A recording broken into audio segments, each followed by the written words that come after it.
9 de Ave, Tisha B'Av, vamos aprender como devemos nos comportar nesse dia. Proibições e permissões do que poder estudar e o que devemos estudar nesse dia.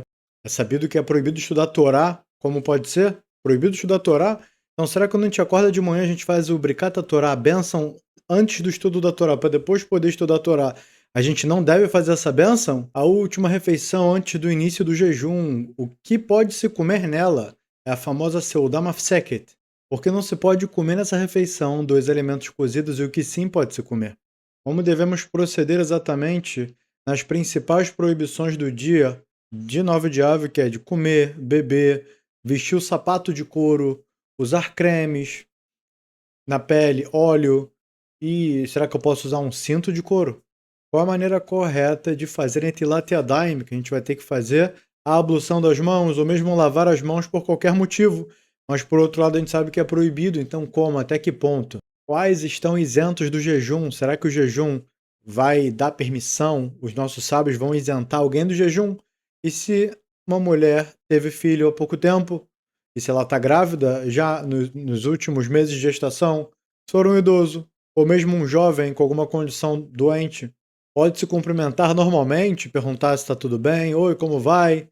Ou então Shalom Aleichem, dependendo do local do mundo onde se encontra. Vai ser possível, permitido, falar desse jeito abertamente, de modo a perguntar o bem-estar do outro?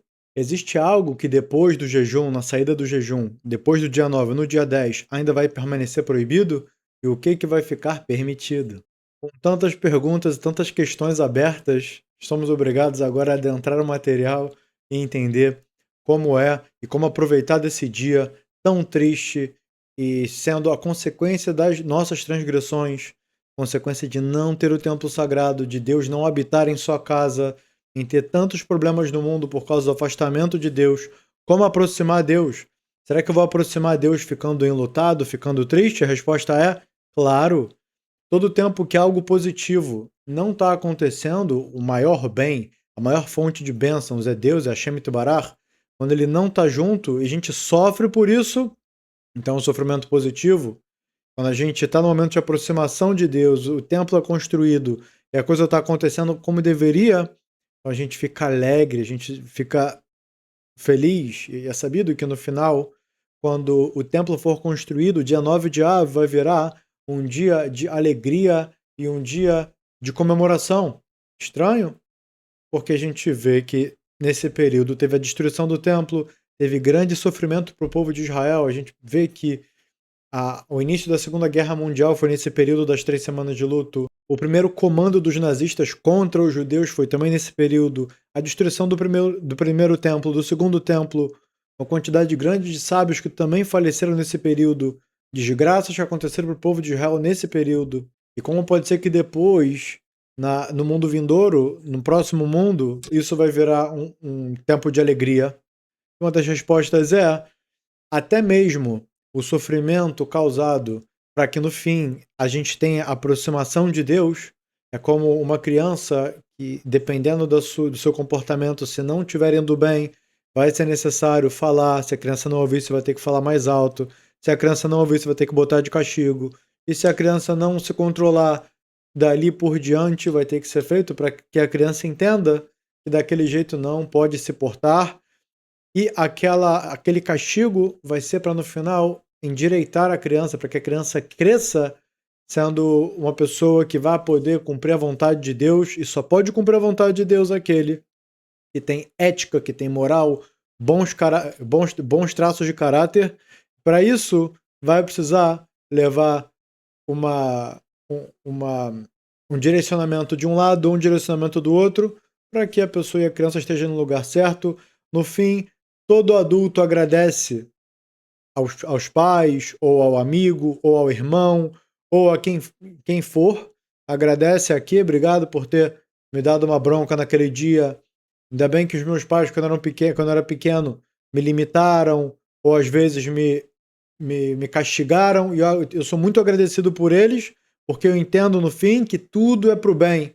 Até mesmo o lado mais amargo da coisa, tudo isso também é para o bem. Então, desse mesmo jeito, no mundo vindouro, a gente vai olhar todas essas tsarot, esses sofrimentos, esse tempo de aflição e de angústia e de aperto, que metzarim, ben metzarim, significa entre apertos, que é esse momento, a gente vai entender depois, que até mesmo nesse momento onde aparentemente é o pior, pelo mérito disso, depois a gente se endireitou, como consequência da transgressão, o castigo vem, e depois do castigo, de novo, está reto, correto, entender o que é errado, não se aproximar, e está sempre colocando como objetivo o que é correto, o que é o melhor, e daqui vamos terminando a introdução e adentrando ao material. Véspera de Tisha B'Av e a refeição de interrupção, que é Seudah Mafseket. Há pessoas que adotam uma posição mais rigorosa e não estudam Torá na véspera de Tisha B'Av. O que é a véspera? Depois do meio-dia. É o quê? O dia anterior a Tisha B'Av, certo? Depois do meio-dia, dentro de horas temporárias. Então, nesse ano aqui, onde eu moro, caiu meio-dia e 47 minutos depois do meio-dia, porque a gente está no verão e os dias são mais longos, por isso a hora durante o dia ela tem mais de 60 minutos e durante a noite a hora vai ter menos de 60 minutos, exceto os assuntos que são permitidos estudar no próprio Tisha B'Av. Então tem quem não estude nada na véspera de Tisha B'Av e somente o que tem a ver com 9 de Av, as leis do 9 de Av, como agora a gente vai estudar, você vai poder estudar essas leis tanto no próprio 9 de Av, quanto na véspera do 9 de Av, depois do meio-dia. Lembrando que Tishá é a tradução de 9, B, de Av, do mês de Av. Então Tishá B'Av significa literalmente 9 de Av. Como o Midrash de Erra. Então, o Midrash de Erra é um dos livros para estudar, e a gente tem a tradução dessa Megillah, desse Midrash, e aqui, como os senhores podem ver, a gente vai disponibilizar esse PDF link na descrição. As leis de Tisha B'Av e as de luto também semelhantes. Há quem adote essa restrição também quanto à véspera de Tisha B'Av quando cai no Shabat. Não é o caso desse ano. Quando cai no Shabat e Tisha B'Av, a coisa fica mais leniente porque é um jejum. O próprio 9 de Av ele é postergado. Então as leis ficam bem mais leves. Assim como quando o Tisha B'Av cai no Shabat, o jejum é adiado para domingo. Ok. Na prática, quando o Tisha B'Av ocorre em um dia comum da semana, que é como nesse ano, se a pessoa sente sofrimento por não poder estudar da maneira habitual durante o restante do ano, ou seja, estudar o que está acostumado, Guimará, Midrashim também de modo geral, o próprio Parashá da semana, Tanakh, livros da Torá escrita, Mishnayot, ou seja, o que ele já está acostumado a estudar, pode estudar, depois do meio-dia, na véspera do dia 9 de Av, o assunto de Torá que desejar. Então, no final das contas, não, se a pessoa vai ter o sofrimento por estar não continuando aquele estudo diário, então tudo bem, vai poder aqui abrir uma exceção e estudar o que você está acostumado dentro da véspera, depois do meio-dia, na véspera do 9 de Av. Dentro do 9 de Av vai ficar absolutamente proibido estudar tudo que não seja as questões mais tristes, que é como a Megillah Teichá, leis de luto daí por diante. Quando o Tisha B'Av ou sua véspera coincidem com o Shabat, de acordo com a lei principal, pode se permitir o estudo, não é o caso. Quem prefere adotar uma posição mais rigorosa de estudar somente assuntos permitidos no próprio Tisha B'Av é digno de bênção. Em qualquer situação, deve ter cuidado de não deixar completamente de estudar Torá por causa da restrição. Devemos estudar somente assuntos ligados à destruição do templo e de consequência à transgressão, todo tipo de advertências que os nossos profetas e sábios nos instruem. 2. Não se deve passear na véspera de Tisha B'Av. Então, antes, na véspera de Tisha B'Av, a pessoa pode pensar, vou no parquinho com meus filhos, vamos passear no lago, vamos fazer uma coisa interessante. Não é para passear. Vamos no shopping dar uma volta. O que é essencial e necessário comprar, ok, vai, faz a missão, volta. Mas sair para passear, para visitar, não é o momento. Da mesma forma, aqueles que vão ao Muro das Lamentações, o Kotel, na véspera de Tisha B'Av, devem ter como finalidade a oração e não um passeio ou um encontro social. Então você vai chegar no Kotel, Não é para passear nem para encontro social. É para quê? Para rezar para Deus pela situação do mundo. 3. Na véspera de Tisha B'Av, depois do meio-dia, não se deve comer carne na refeição de interrupção. Então já é proibido comer carne na semana que vai acontecer o 9 de Av. Ainda mais quando chegamos na véspera, vai ficar proibido de comer carne. E o Rav vai até mesmo dar uma recomendação de não comer nem mesmo peixe depois do meio-dia, na véspera antes do 9 de Av. Essa proibição faz parte da própria lei e não é apenas um costume. Também não se deve beber vinho, carne salgada e carne de aves estão incluídas nessa proibição. Então, nessa refeição depois do meio-dia, não vai poder comer nem carne salgada, nem carne de aves, nem beber vinho, nem mesmo bebida alcoólica. O costume é adotar uma posição rigorosa e também não comer peixe. Então, o Rav aconselha a conduta mais rigorosa, que é learmir, e não comer peixe. Da mesma forma, é proibido comer um alimento que tenha sido cozido com carne. Então, se dentro de uma panela você colocou arroz, batata, cenoura, todo tipo de legume, caldo e uma peça, meio quilo de carne, deixou tudo cozinhar bem, tirou a carne. O que está ali dentro foi cozido com a carne, está com gosto da carne. Então o Rav explica o quê? É proibido comer um alimento que tenha sido cozido com carne. Também não se deve beber bebida alcoólica de cereais durante a refeição de interrupção. Refeição de interrupção é Seudá Mafseket, que é a refeição que acontece logo antes do início do jejum. Antes de você sair para a sinagoga, certo? Você precisa olhar qual que é o horário do Shkiat HaMah. Shkiat HaMah significa o pôr do sol. Então vai ter um momento que o sol vai se pôr, ou seja, o sol vai descer atrás das montanhas. Você não mais vai enxergar o sol, só que o céu vai estar claro. E depois vai ter o horário da saída das estrelas, Tzeta Kohavim. Saída das estrelas é depois que já está tudo escuro. No máximo você consegue ver no horizonte um pouquinho claro às vezes, dependendo da época do ano. E você vai conseguir ver 3 estrelas médias no céu. Hoje em dia a gente não tem essa necessidade de olhar, e nem se tem o costume mais de olhar para o céu para saber os horários. A não ser que a pessoa esteja numa ilha deserta e não tenha acesso mínimo à comunicação, telefone e aparelhos, dispositivos eletrônicos. Hoje em dia, você baixa um aplicativo chamado CalJ, vou escrever aqui. CalJ, estão vendo? C-A-L-J, significa Cal de calendário, J de Jewish, judeu. Então, é calendário judaico. Lá você pode colocar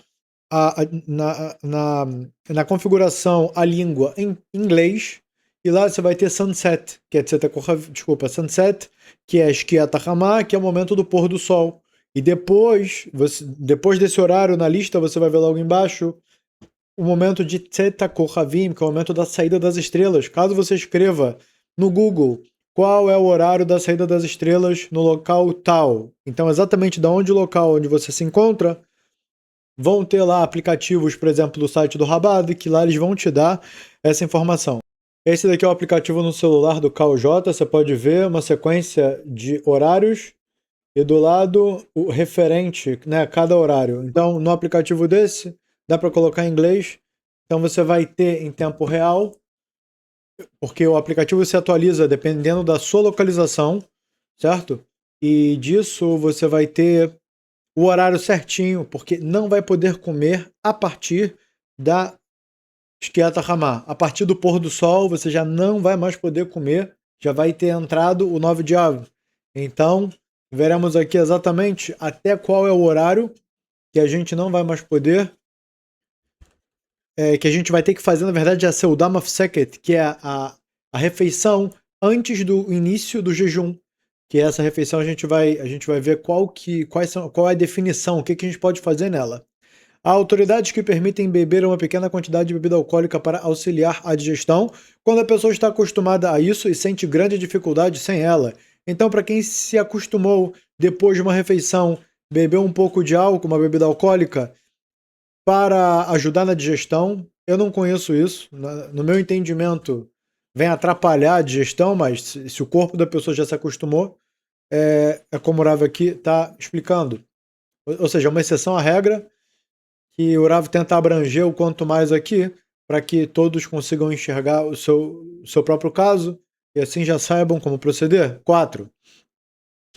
Na refeição de interrupção, que é a Seudah Mafseket, que é essa refeição logo antes do início do jejum, realizada depois do meio-dia, os sábios proibiram comer 2 alimentos cozidos. Então, o Rav explica que depois do meio-dia, ou seja, aqui onde eu estou meio-dia 47, depois do meio-dia 47, eu posso fazer a Seudah Mafseket. Eu posso pegar e falar, eu vou comer agora a Seudah Mafseket, quer dizer o quê? Essa é a última refeição. Não vou comer mais depois disso. E daqui eu já estou recebendo o jejum e não vou mais comer até, de fato, entrar o momento da saída do pôr do sol. O momento do pôr do sol que é Shkiat HaMah. Os sábios proibiram comer 2 alimentos cozidos. Então você não vai poder comer 2 alimentos cozidos nessa refeição de interrupção, nessa Seudah Mafseket. Então aqui você vai poder comer tudo que for cru. Se você quiser fazer uma salada, comer pepino, tomate, cebola, alface, sabe? Tudo que é cru, que não é necessário colocar no fogo para cozinhar, você vai poder comer. Frutas também, maçã, banana, todo tipo de frutas. E um deles vai ser cozido. Então, o cozimento, o cozido aqui pode ser ou um prato de lentilhas ou um ovo. O costume do luto é sim comer um ovo cozido junto com cinzas, é pegar um papel higiênico, algum papel fino, um guardanapo, queimar ele, pegar essas cinzas, passar na testa em sinal de luto pelo templo sagrado destruído, comer o ovo e ficar com aquele gosto de passar um pouco de cinzas também no ovo e comer o ovo e sentir esse amargo. Também pode-se fazer a refeição com pão. Vamos ver dentro. Mesmo quando uma única espécie de alimento foi preparada em 2 panelas, mas em uma delas ficou com consistência mais grossa e na outra com consistência mais líquida, isso é considerado como 2 alimentos cozidos e é proibido comer de ambos durante a refeição de interrupção na Seudah Mafseket. Porém, se os 2 preparos são iguais e for necessário cozinhar em 2 panelas apenas porque há muitas pessoas na família, é permitido comer de ambos. Então você fez 2 panelas, digamos, de lentilha. Um ficou lentilha durinha, outro ficou lentilha molinha. Não vai poder comer desse e desse, porque vai ser considerado 2 pratos diferentes. E também aqui o motivo de cozinhar 2 panelas, muito mais, seria por quê? Porque a família é grande. Então a gente entende que o cozido, mesmo que seja do mesmo tipo, o tipo do cozido, assim, o próprio, se vai estar mal passado, bem passado, isso vai sim fazer diferença. Se sobrou muita água, pouca água, se ficou duro, se ficou mole. Porém, se os 2 preparos são iguais e for necessário cozinhar em 2 panelas apenas porque há muitas pessoas na família, é permitido comer de ambos. 5. 2 ovos, sendo um cozido até ficar duro e outro preparado de modo que permaneça mole e possa ser bebido, ou seja, aquele famoso ovo quente, né, que o ovo ele vai ficar com a clara mais durinha e a gema mole. Então, a pessoa quebra só uma parte dele, come ele assim, bem mole. E o segundo ovo foi cozido até o fim. Então, aqui o que o Rav diz? São considerados 2 alimentos cozidos por essa lei. Não vai poder comer esse e esse, vai ter que escolher um dos 2 e comer. Com muito mais razão, ovo cozido e ovo frito são considerados 2 alimentos cozidos. Então, se você quis fazer ovo frito, um ovo quente e um ovo cozido, os 3 são 3 cozidos diferentes. Vai ter que escolher um só e acompanhar com comida crua. Como a gente falou, legumes e verduras. Um alimento que normalmente pode ser consumido cru, quando é cozido, passa a ser considerado alimento cozido para essa lei. Então, se pegar um pepino que não se cozinha para comer, se cozinhar estraga ele, mas a pessoa foi lá e cozinhou o pepino é considerado um cozido e não vai poder ser, por mais que normalmente se coma cru. Porém, em relação a alimentos assados, mesmo que haja várias espécies, eles não recebem a condição de 2 alimentos cozidos. Então, você vai fazer um assado, né, no forno, por exemplo, colocar legumes e verduras ali juntos, numa mesma travessa, ou fazer um sopão, e nesse sopão vai ter diferentes legumes e verduras. Então isso é considerado como um só cozido. 7. Todos os integrantes Desculpa, de novo. Todos os ingredientes que normalmente são misturados em um único alimento cozido durante o restante do ano, como ervilhas, cebolas, ovos batidos ou outros semelhantes, são considerados juntos como um único alimento cozido. O que o Rav quis dizer com isso? Que do modo que você está acostumado a fazer um cozido, ou uma sopa, ou um assado, que assim você faça igual o que vai ser considerado como um só cozido. E qual que é o caso que sai dessa regra? Vamos entender. Por isso, há pessoas que fazem sua refeição de interrupção com um cozido de lentilhas, preparado na panela com ovos batidos. Então, ovos batidos dentro de um cozido com lentilha, pois esse é considerado um alimento típico de pessoas enlutadas. Então, quem tem o costume de comer durante o ano esse cozido de ovo batido com lentilhas, aqui nesse momento da seu Damafseket, ele vai poder fazer esse prato, por mais que sejam dois juntos. Porém, se ele não está acostumado a fazer esse prato e ele só vai fazer para poder comer desse modo, na seu Damafseket vai ficar proibido, porque não é o costume, não é assim que ele está acostumado, não vai ser considerado só uma coisa, vai ser considerado como dois cozidos. Entretanto, isso só deve ser feito em lugares onde existe o costume de preparar esse prato dessa maneira também durante o restante do ano. Então, só se ele está acostumado durante todo o ano a assim proceder e assim preparar, então aquele também vai estar permitido de preparar. Se a mistura for feita apenas com a intenção de poder comer duas espécies diferentes durante a refeição de interrupção, deve ser proibido, ou seja, para não ser espertinho, falar, quero comer dois tipos de um jeito diferente. Não vai poder, porque você não está acostumado a assim preparar. 8.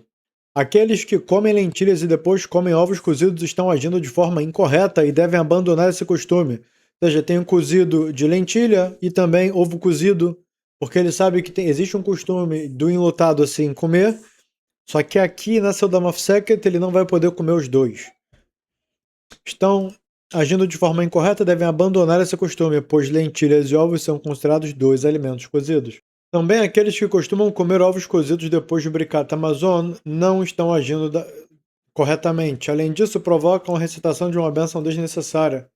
Então, aqueles que costumam comer ovos depois que fez o Birkat Hamazon, porque essa Seudam Mafseket, ela deve ser feita com pão. Você vai comer pão, comer o ovo, saladas, e deve ser feito depois de ter comido, no término da refeição, recitar a bênção do pão, Birkat Hamazon. E dali acabou. Dali você sai para a sinagoga e você já não mais continua comendo.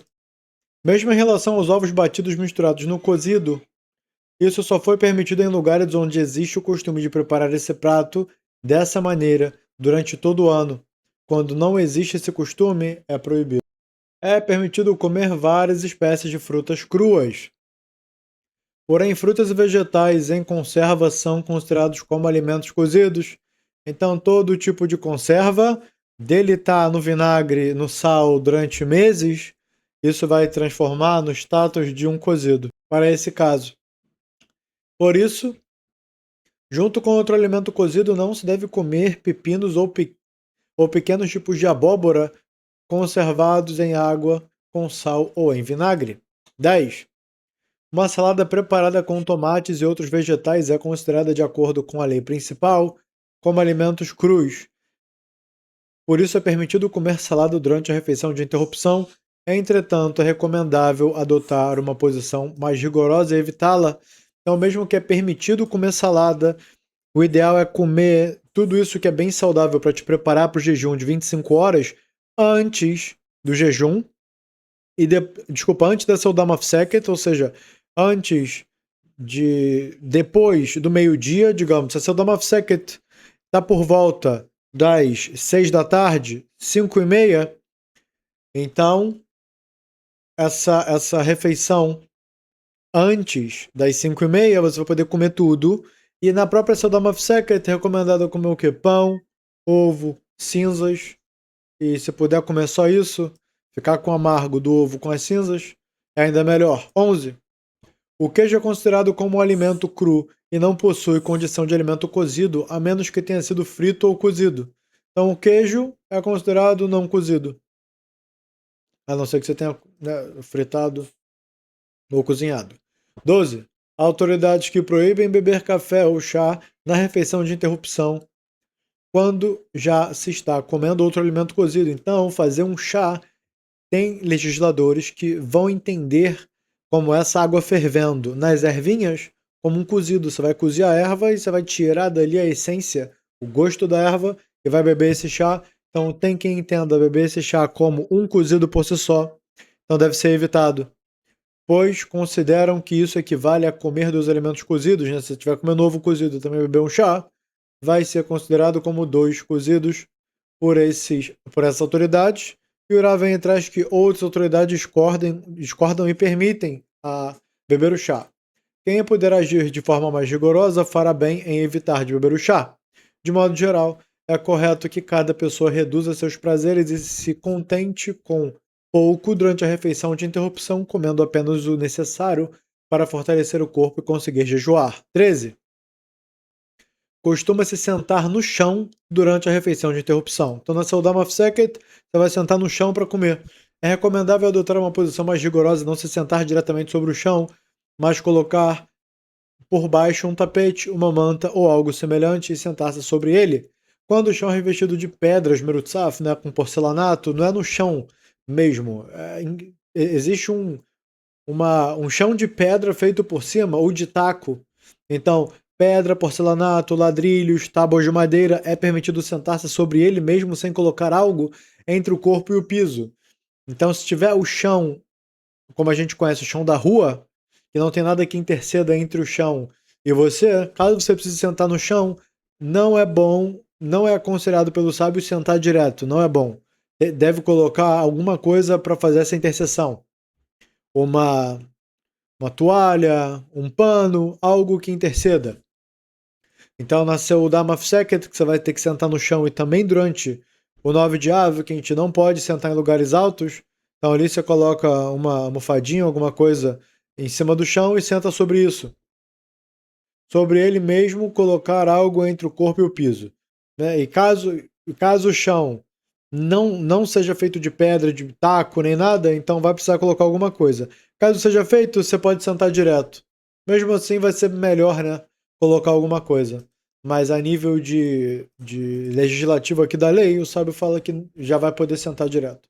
Existe uma tumá no chão específica, existe uma impureza no chão. Por isso deve colocar algo para interceder. Também as mulheres devem sentar-se no chão durante a refeição de interrupção, não só os homens. 14. Não é necessário retirar os sapatos durante a refeição. 15. Deve-se ter o cuidado de que 3 homens não se sentem juntos para comer, para que não fiquem obrigados a realizar o zimun antes do Birkat Hamazon. Então, se 3 judeus comeram juntos pão, eles vão ter que fazer o zimun, que é algo dito antes do próprio Birkat Hamazon. Mesmo que 3 pessoas tenham se sentado e comido juntas, cada uma deverá recitar o Birkat Hamazon separadamente, sem zimuno. Então não vai fazer o zimuno. 16. Na Seudá Mafseket. 16.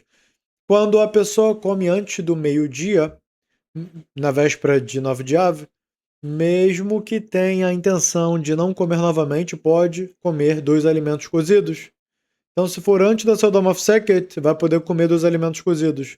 Agora, se ele tiver a intenção de que essa seja a Seudá Mafseket, então ele não vai poder comer 2 cozidos. Mas ele pode não fazer a Seudá Mafseket. Ele tem essa opção. Da mesma forma, mesmo que coma depois do meio-dia, se pretende realizar depois outra refeição completa, pode comer 2 alimentos cozidos e também comer junto com outras 2 pessoas. Mesmo se for depois do meio-dia. A proibição de comer 2 alimentos cozidos e as demais restrições da refeição de interrupção aplicam-se somente quando a pessoa come depois do meio-dia e não pretende fazer outra refeição depois dela. Então, se for depois do meio-dia, antes do pôr do sol, e ela tem a intenção de que essa é a última refeição, então ela vai ter ali as leis da Seudá Mafseket. 17. Na oração de Minha. Então, só para ficar claro, quando a pessoa come antes do meio-dia, mesmo que ela não tenha a intenção de comer mais, meio-dia falou, agora eu vou começar o jejum, logo ela vai poder comer 2 alimentos cozidos da maneira comum e vai poder fazer o zimun certo? Das 3 pessoas. Mas caso ela coma depois do meio-dia e ela tenha a intenção de não comer novamente até a entrada do jejum, então ela vai ter que fazer a lei de acordo com a Seudá Mafsek. Esse é o normal, né? Quem vai comer 11 da manhã e, sabe, ter a possibilidade de comer até às 6, 7 da noite, dependendo do caso, dependendo do lugar, e começar um jejum que já é difícil, deixar ele muito mais difícil. Não faz sentido. 17. Na oração de Mincha, na véspera de Tisha B'Av, não se recita o vidu e confissão nem tachanun, súplicas, pois Tisha B'Av é chamado de dia de solenidade. Entretanto, na noite de 9 de Av, recita-se Tikkun Hatzot normalmente. 18. Um residente dos Estados Unidos que depois de comer a refeição de interrupção, na véspera de Tisha B'Av, viajou de avião para a terra de Israel, ou do Brasil para cá, pode voltar a comer ao término do Tisha B'Av de acordo com o horário de Israel.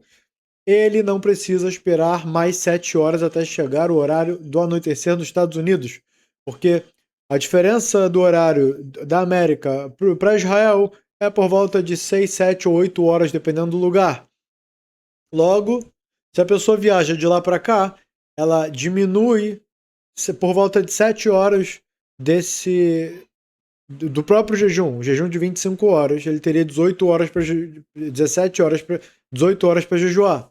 Logo, a pergunta surge: então eu devo vai ficar para mim permitido comer no término do jejum, do horário da onde eu saí ou da terra de Israel? A resposta é da terra de Israel.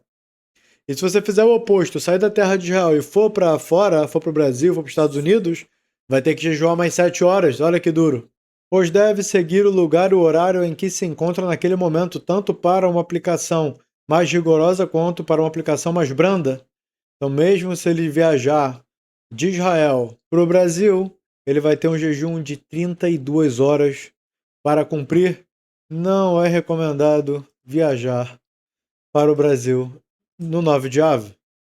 Vamos para o próximo semana. Práticas proibidas em Tisha B'Av. O que é proibido fazer em Tisha B'Av? Vamos lá. Em Tisha B'Av é proibido comer, beber, se lavar, passar óleo no corpo ou cremes no corpo, usar calçados de couro e manter relações conjugais. A noite possui exatamente as mesmas leis do dia em todos os aspectos. Tanto na noite do dia 9 de Av, tanto no dia, tem a mesma lei. São 25 horas com a mesma lei. O período entre o pôr do sol e o completo anoitecer, que é entre Shkiat HaMah e Tzeta Kochavim, pôr do sol e saída das estrelas, também é proibido, assim como ocorre em Yom Kippur. 2. Se a pessoa declarou explicitamente com a boca, depois da refeição de interrupção, Sodam Mafseket, que não comeria mais, fica proibida de voltar a comer, mesmo que ainda deseja. Mesmo que ainda seja dia. Porém, se aceitou essa restrição apenas em pensamento, sem expressá-la verbalmente, isso não é considerado uma aceitação válida. Então ele vai poder comer. Se ele só pensou que não ia mais comer e depois ficou com vontade, percebeu que a hora ainda permitia e comeu. Mas se ele falou, de agora para frente não como mais, recebi o jejum. Acabou. Já não mais vai poder comer. 3. É correto e apropriado adotar uma posição mais rigorosa e não fumar cigarros em Tisha B'Av. Então a gente sabe que dia 9 de Av não é como um Shabat, não é como Yom Kippur, que, certo, as 39 melachot, 39 trabalhos proibidos não podem ser feitos, e a proibição, por exemplo, de acender o cigarro e fumar o cigarro em Shabat seria o quê? Passar fogo. E aqui não existe isso. Até mesmo em Yom Kippur poderia se fumar por ser Yom Tov e acender o cigarro, digamos, de uma vela pré-acesa antes do início de Yom Kippur. Mas acender o fogo do zero, proibido. 3. É correto e apropriado adotar uma posição mais rigorosa e não fumar cigarros em Tisha B'Av. Deve-se ser especialmente rigoroso durante a leitura de Errá e das Kinot, lamentações na sinagoga. Entretanto, seja nesse momento, que é o momento de maior tristeza, não acender cigarro nesse momento, nem fumar em absoluto, mas caso a pessoa seja dependente a nível extremo, então ele vai ser considerado como um doente que precisa do remédio e aí vai ser permitido, dentro do mínimo possível. Entretanto, quando existe certa necessidade, como no caso de uma pessoa muito dependente do cigarro, que sente grande sofrimento ao se abster de fumar, pode-se permitir que fume em chiabeave de forma discreta, dentro de casa ou de um local reservado. Não deverá, porém, fumar publicamente em 9 de Av.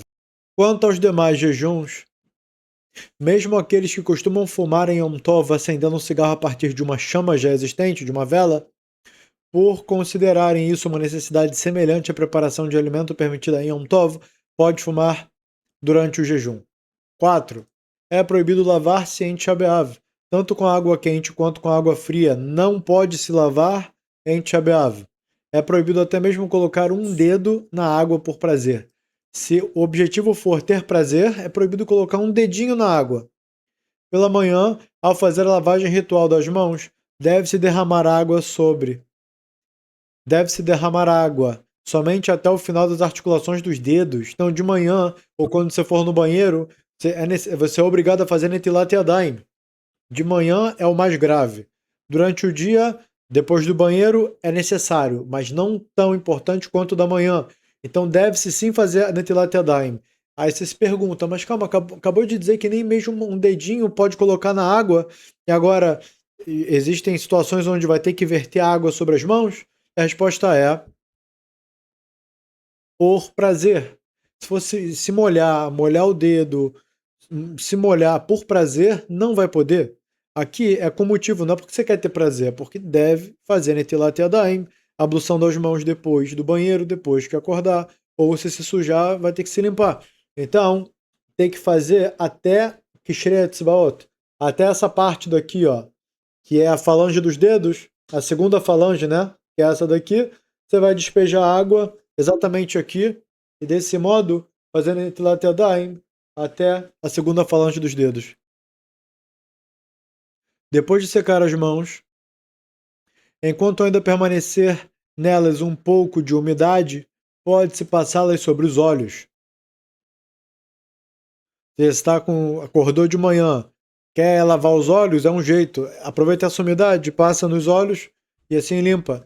Se houver sujeira nos olhos, a pessoa normalmente utilizar água para remover a sujeira dos olhos, remela, essas coisas quando acorda, poderá lavar a região para retirar a sujeira sem receio. Então, sim, nesse caso, vai poder utilizar da água para limpar um local sujo. 5.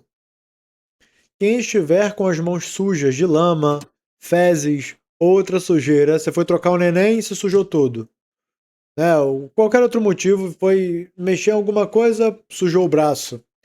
Quem estiver com as mãos sujas de lama, fezes ou outra sujeira pode lavá-las para remover o que está grudado. Então você pode passar sabão, lavar, esfregar, porque aqui não é por prazer, aqui é por necessidade de sujeira.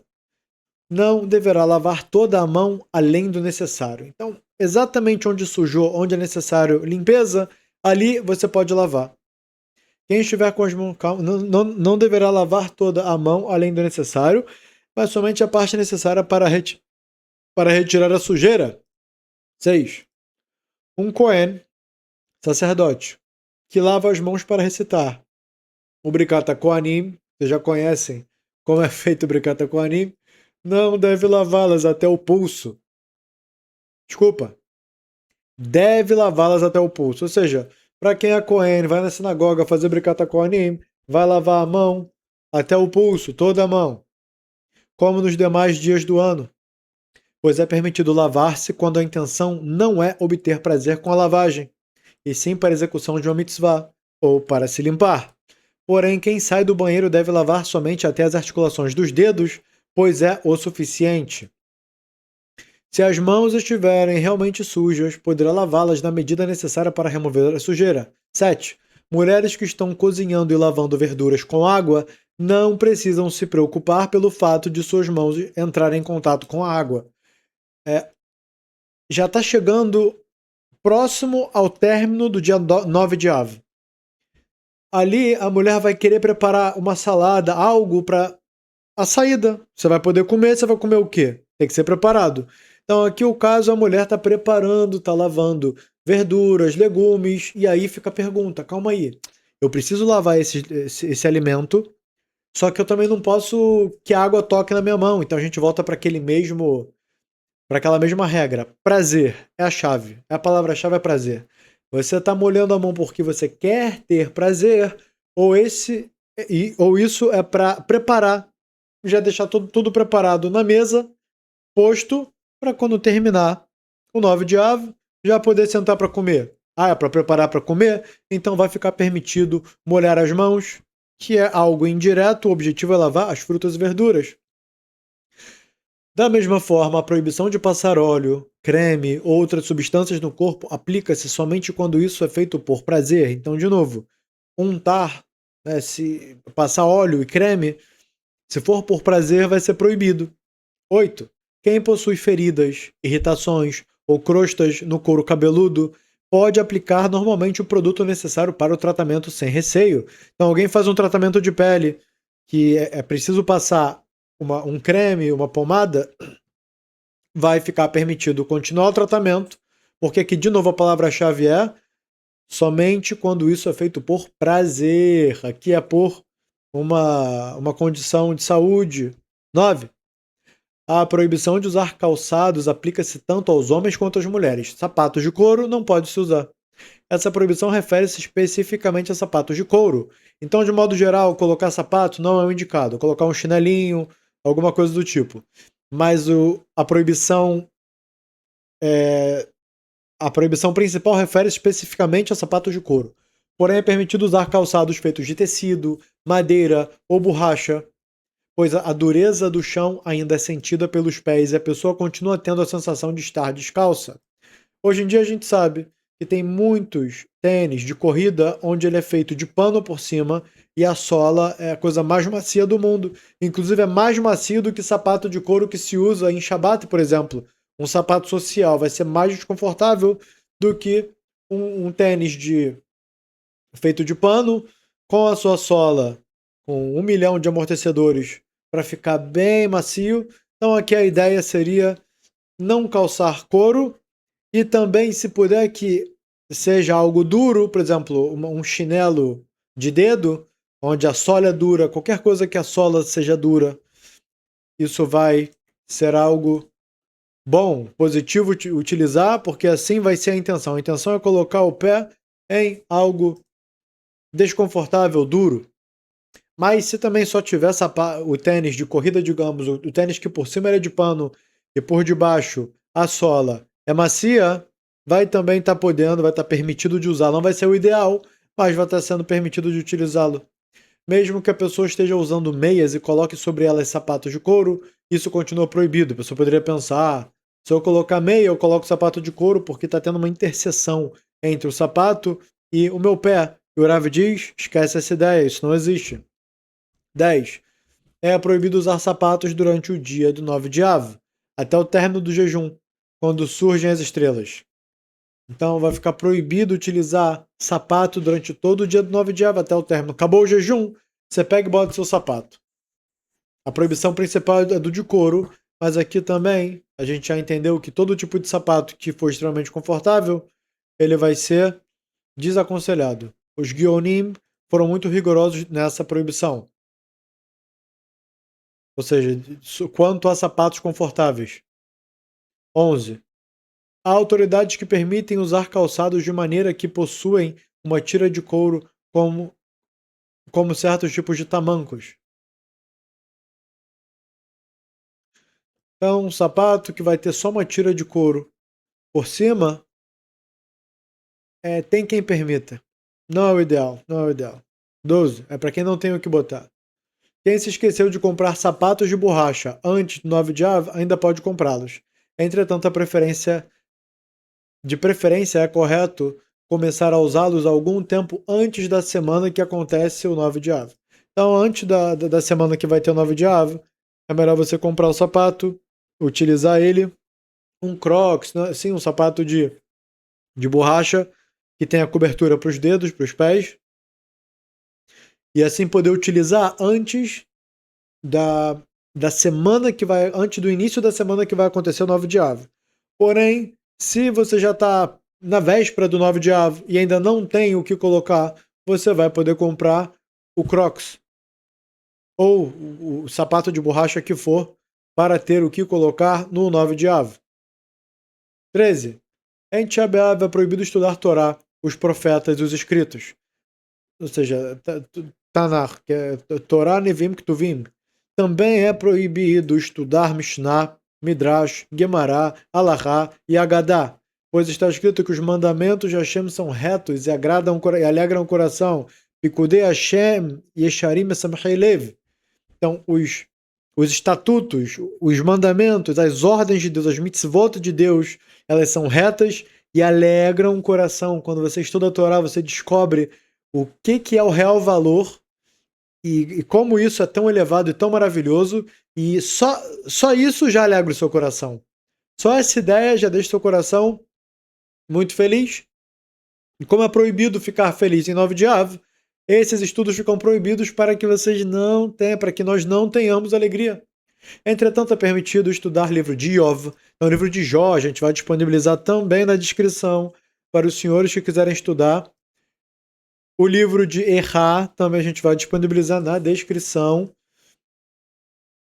Recomendo que entrem no grupo do WhatsApp, o grupo de anúncios, grupo aberto, cliquem aqui embaixo. Estejam nos nossos grupos todas as atualizações. Lá publicamos os e-books que saem, os PDFs que a gente disponibiliza e novidades, áudios, respostas e perguntas. A gente lá, de maneira esporádica, publica.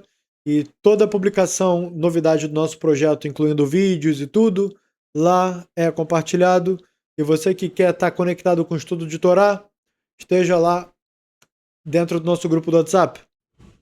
Entretanto, é permitido estudar o livro de Iov e as passagens de sofrimento e calamidade do livro de Irmiyahu, pulando os versículos de consolo que aparecem no meio. Vamos esforçar, fazer um compilado e entregar para vocês. Também é permitido estudar o capítulo Elu Megalhim, explicações sobre Ra e explicações sobre Iov, pulando os assuntos alegres que aparecem nesses textos, como a narrativa sobre certo ateniense que chegou a Jerusalém e passagens semelhantes.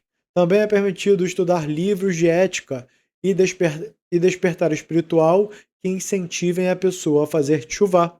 É um livro de ética forte, que vem dar Torahot, vem dar lições para a pessoa se consertar. São altamente recomendados nesse momento. 14. Também é proibido estudar Torá apenas por meio do pensamento. Então a pessoa pode pensar, eu vou só, através do pensamento, voltar no estudo que eu já sei de Mishnah, de Agadá, de Gemara, ou sobre algum assunto, ou de Midrash, Kabbalah, vai ficar o quê? Proibido. Nem mesmo pensar no estudo você vai poder. Pois a proibição depende da alegria que o estudo provoca no coração. Então a proibição não é abrir o livro e ler, a proibição é de ficar alegre. Se você lembra do estudo, você vai ficar alegre. Ficou alegre, não é o momento. Entretanto, quando a pessoa pensa em palavras de Torá, sem compreender aquilo que está pensando, quando recita trechos do Zohar, ou mesmo da Torá escrita, por exemplo, lê em transliterado, ou mesmo em hebraico, a própria Torá escrita, que é um hebraico arcaico, a pessoa não vai ter o entendimento claro do que está se passando, ou mesmo Tanar, eu digo, livro dos profetas, pegar e só ler direto, não ler, desculpa, pensar e relembrar o que já estudou.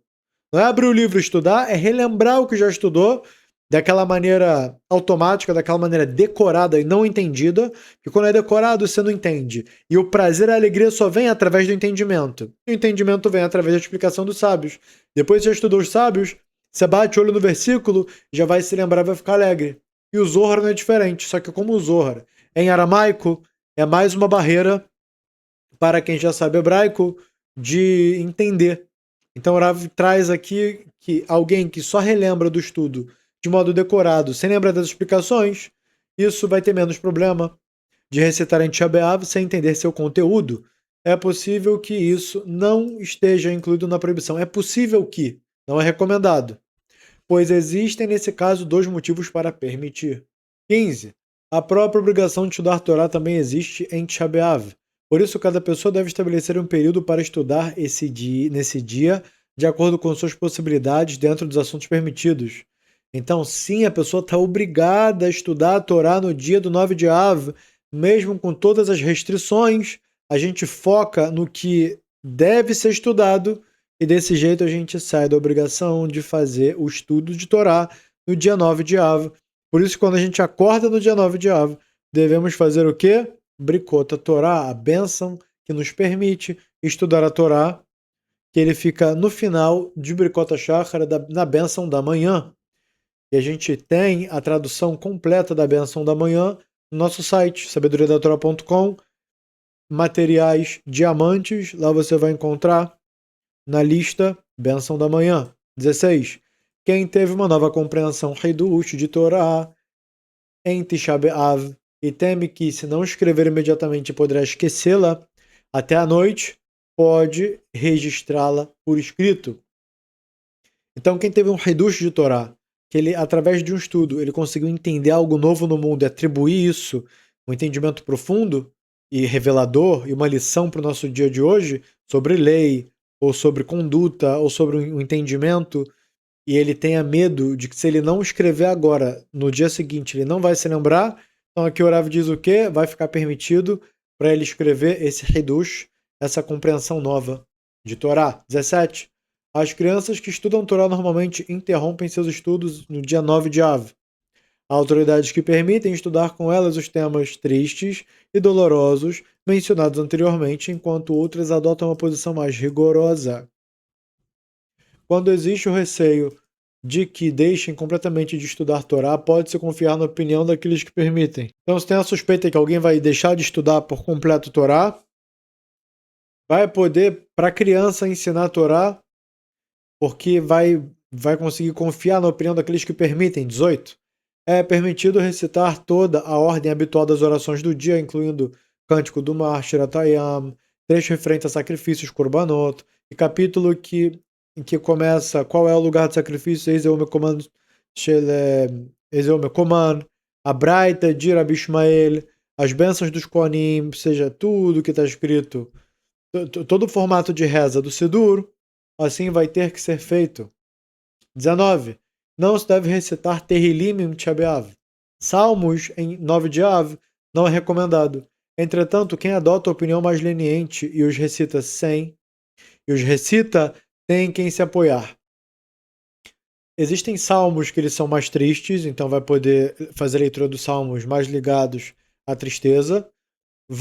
Vão ter aqueles que pode ser que tenham um amigo, um parente, alguém passando por uma situação de doença e quer ler salmos pela cura daquele. Então aqui também vai se abrir de uma maneira que vai poder ler, e também leitura de salmos de uma maneira que a pessoa não entende o que está escrito, digamos, sem a explicação dos sábios, ou mesmo no hebraico, no transliterado, onde normalmente tem menos conhecimento, é só uma leitura de modo meio que decorada, meio que robótica, como segular, como uma boa influência para o outro que está doente, vai também poder ler o salmo. Porém, aqui o problema seria se a pessoa lesse o salmo, entendesse a explicação e se alegrasse com isso. Aí seria um problema. Quanto ao estudo diário, conhecido como Hokle Israel, ou seja, uma ordem de estudo, é a ordem dos Ma'amadot, e a ordem dos Ma'amadot deve-se adotar uma posição mais rigorosa, não recitá-los em Tisha B'Av, mesmo quando a pessoa tem o costume de estudá-los diariamente. Ao final da oração, recitam-se normalmente o cântico correspondente ao dia. O trecho Não há como nosso Deus, Enke Elokeinu, Enke Adonenu, e a ordem da preparação do incenso, Tumaktoret, como os demais dias. Então, assim também faz a reza normal. 20. É permitido entregar um objeto diretamente à esposa em Tisha B'Av, no 9 de Av, desde que ela não esteja no período de Nidá. Como é proibido ter relação conjugal, mesmo que a mulher possa estar com o homem, poderia se pensar que não pode, que deveria utilizar da mesma regra como se ela tivesse com a impureza de Nidá. Não pode tocar, não pode passar as coisas de mão para mão, tem que colocar em cima da mesa, a cama tem que separar, não pode dormir na cama de casal, e daí por diante. Poderia se pensar como vai ficar proibida a relação conjugal, também vai ficar proibido, também vai ter que fazer esses Dinei Arachakot, todas essas leis de separação. E aqui o Rav diz, não precisa fazer as leis de separação. Da mesma forma, de acordo com a lei principal, não é necessário observar em Tisha B'Av as demais medidas de afastamento exigidas durante o período de Nidá, como explicado. Também, segundo a lei principal, não é necessário evitar tocar na esposa em Tisha B'Av. Não precisa evitar tocar na esposa. Não tem essa obrigação. Quem está obrigado a jejuar? Todos estão obrigados a jejuar em Tisha B'Av e ninguém deve romper os limites estabelecidos pela Halachá, mesmo as gestantes e as mulheres que amamentam estão isentas dos demais jejuns instituídos pelos profetas, devem jejuar e completar o jejum de 9 de Av. Então, existem jejuns, são de Tzom Gedalia, Tzom de Esther, Tzom outros jejuns, que vai ser mais fácil. Os jejuns mais difíceis são de 9 de Av e de Yom Kippur. Então aqui, até gestantes, as mulheres que amamentam, que estão isentas dos demais jejuns instituídos pelos profetas, devem jejuar e completar o jejum de Tisha B'Av. Porém, gestantes e mulheres que amamentam, que estejam doentes, mesmo que a doença não envolva risco de vida, não devem jejuar em Tisha B'Av. Seja uma mulher que amamenta ou é gestante e estiver também doente, ela vai poder comer em Tisha B'Av, lembrando que não é comer coisas gostosas, é comer arroz, feijão, talvez peixe, certo? Comer o mínimo possível, não é comer sorvete, e bala, biscoito, batatinha, essas coisas não. Só o que for básico para sustentar.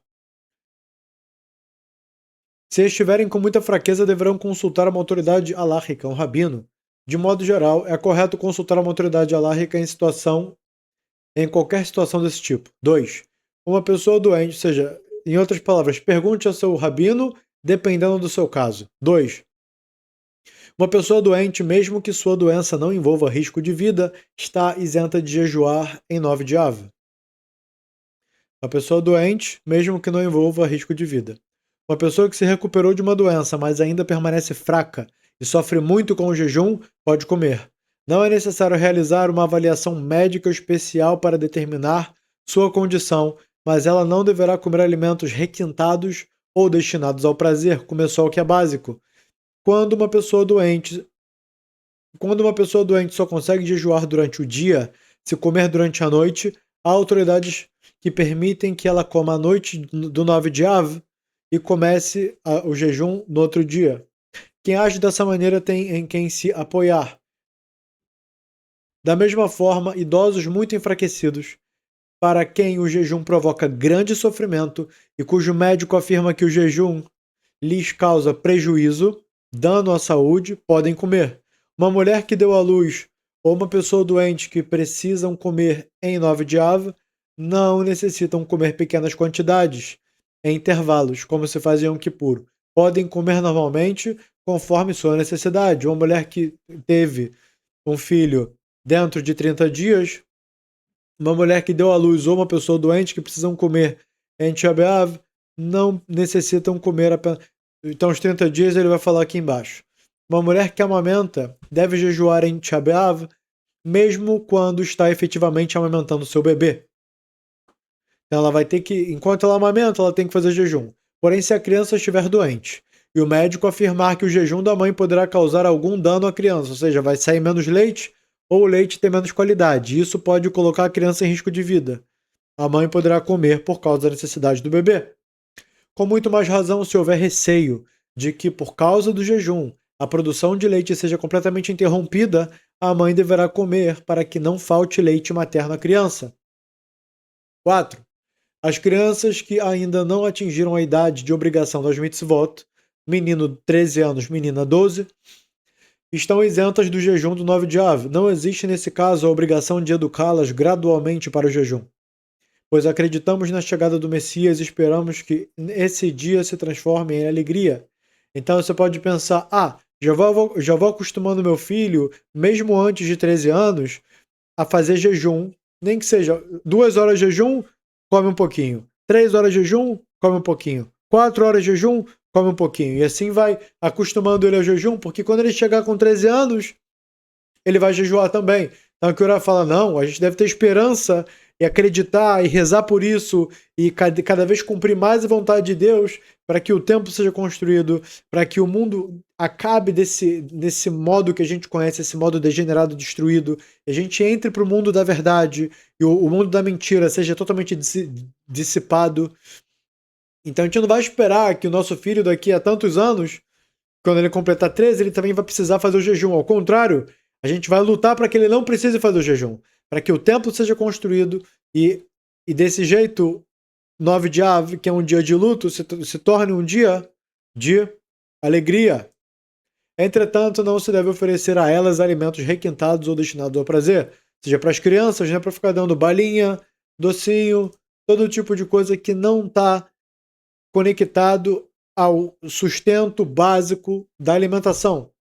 Pode dar carne para a criança, frango para a criança, peixe, arroz, lentilha, o que você quiser.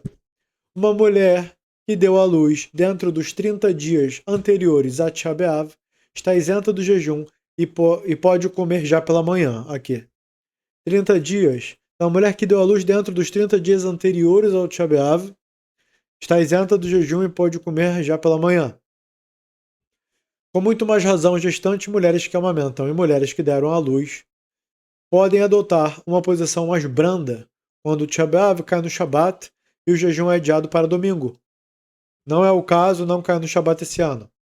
Mesmo assim, é apropriado que uma mulher que deu à luz dentro dos últimos 30 dias não coma por prazer, mas apenas o necessário para sua manutenção e recuperação. 5. Uma pessoa doente, assim como gestantes, mulheres que amamentam e todas as demais pessoas isentas do jejum de 9 de Av, quando comem nesse dia não devem recitar o trecho Nahem, no Birkat Hamazon, pois esse texto foi instituído somente para ser recitado na oração. Então tem um texto Nahem no Birkat Hamazon, na reza que se faz depois do pão.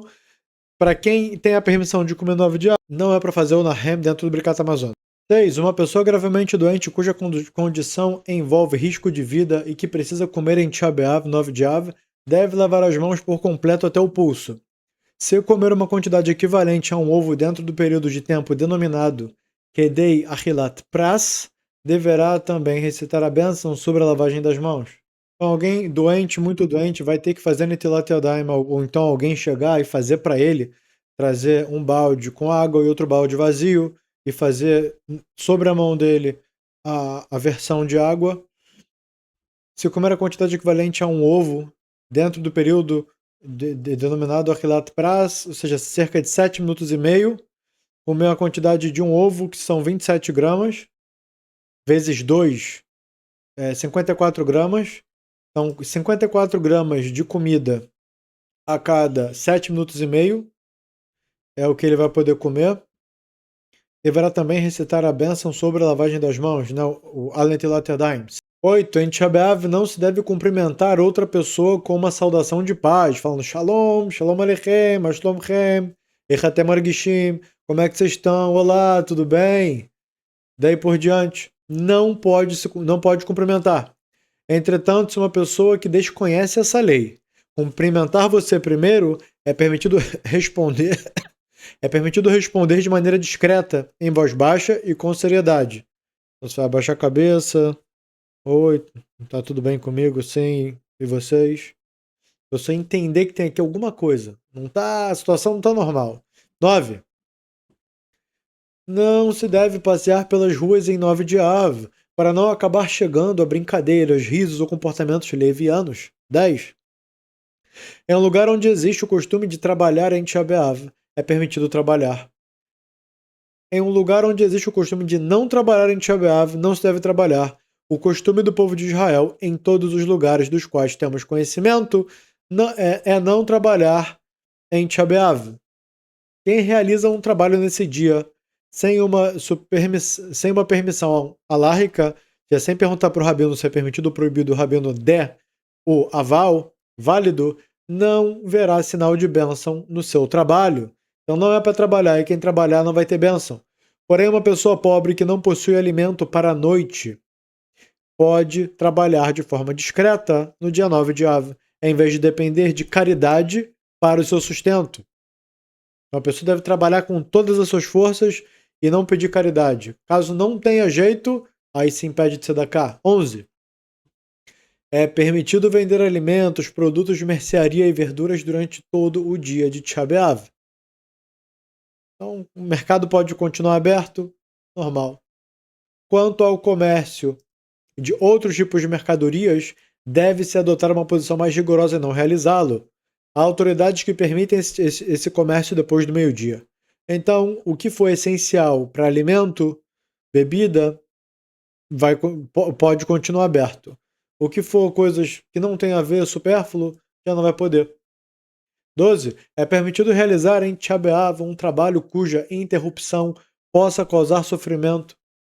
Desculpa. É permitido realizar em Tisha B'Av um trabalho cuja interrupção pode causar prejuízo financeiro, quer dizer. A pessoa fala, não posso trabalhar no dia 9 de Av.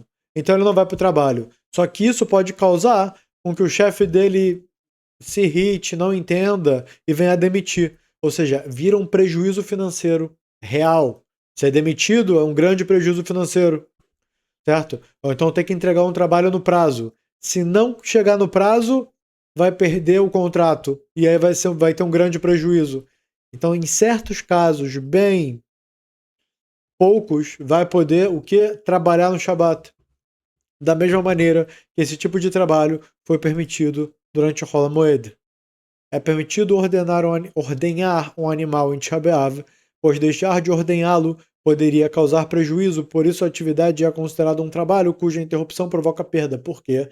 Se não ordenhar a vaquinha, pode ser que o leite dela seque, pode ser que ela fique doente, porque tem muito leite, então vai ficar permitido ordenhar a vaca por um prejuízo maior, ou mesmo por tsar balei haim, dependendo do caso, para que a vaca não tenha sofrimento. Mais costumes para 9 de Av. 1. O costume correto é não comer carne nem beber vinho na noite do 10º dia de Av. Acabou o 9 de Av, agora você pode comer normal, acabou o 9 de Av, mas ainda assim existem restrições. Dentre elas é o quê? Não comer carne e não beber vinho na noite depois do término do jejum, que vai ser na prática o dia 10 de Av. Esse costume é mantido também quando o 10º dia de Av cai numa sexta-feira. Entretanto, na véspera de Shabat é permitido provar os alimentos que contêm carne em honra do Shabat. Não é o caso. Na verdade, é o caso. Vai cair... Não é o caso. Vai cair quarta e quinta-feira vai ser o dia 10 de Av. E não vai precisar provar nenhum alimento porque a véspera de Shabat é sexta e não quinta. 5. Tudo o que foi explicado anteriormente se refere ao consumo de carne. Quanto ao banho e ao corte de cabelo, os Faradim não adotam o costume de manter essas restrições depois do término de Tisha B'Av. Então vai poder cortar o cabelo depois do término de Tisha B'Av, mas é sabido que o costume da Kabbalah não se corta cabelo nem unha de noite, é sempre de dia. Somente os Ashkenazim costumam ser rigorosos também em relação ao banho e ao corte de cabelo até o meio-dia do dia seguinte. Por isso, os Faradim podem tomar banho e lavar roupas na noite do dia seguinte de Tisha B'Av. Lavar roupas vai poder já imediatamente depois. Só que cortar cabelo e unhas pela Kabbalah não é aconselhado, mas pelo princípio da lei é permitido cortar cabelo e unhas da noite. Entretanto, deve-se ter o cuidado de não começar a fazer essas coisas ainda em 9 de Av, pouco antes do anoitecer. Espera a saída das estrelas e depois vai ficar permitido lavar roupa e cortar o cabelo. Quando o 10º dia de Av cai numa sexta-feira, na véspera de Shabat, também os Ashkenazim podem tomar banho e cortar o cabelo em honra do Shabat, não é o caso esse ano. Parando escreve no final de Kanaru que é um costume correto não comer carne e beber vinho na noite do dia 10 de Av. O Mara Mordechai explica que as palavras de Maran indicam que o costume se aplica apenas a carne e vinho e não ao banho nem ao corte de cabelo. Shurei, que nessa Gdolá também escreve dessa forma. O Birulachá, porém, ok, isso aqui são os detalhes da lei. Entretanto, essa posição mais rigorosa aplica-se aos Ashkenazim para os Faradim, ou seja, assim como ele falou antes, ele só trouxe algumas das fontes para ficar para a gente complementar. É isso, então a gente vai terminando por aqui. Você que gosta de estudar Torá de modo profundo, de modo original, clique aqui embaixo em torne-se membro, apoie o nosso projeto. Possam também assistir todo tipo de cursos exclusivos que temos, materiais exclusivos que temos. Torne-se um patrocinador de Sabedoria da Torá, ou até mesmo clique aqui embaixo no O Caminho da Sua Evolução, nossa plataforma de estudo fechado, Evo, e lá faça a sua assinatura, que é mais barato do que no YouTube, sem propaganda, sem todo tipo de recomendação esquisita, lá com barra de progressão, facilitação, a plataforma super confortável de estudo. Todos que entram lá só me dão um feedback positivo. Todo mundo só elogia e agradece essa plataforma 1 milhão de vezes melhor do que o YouTube. E assim eu os aconselho. Tudo de bom e até o próximo estudo.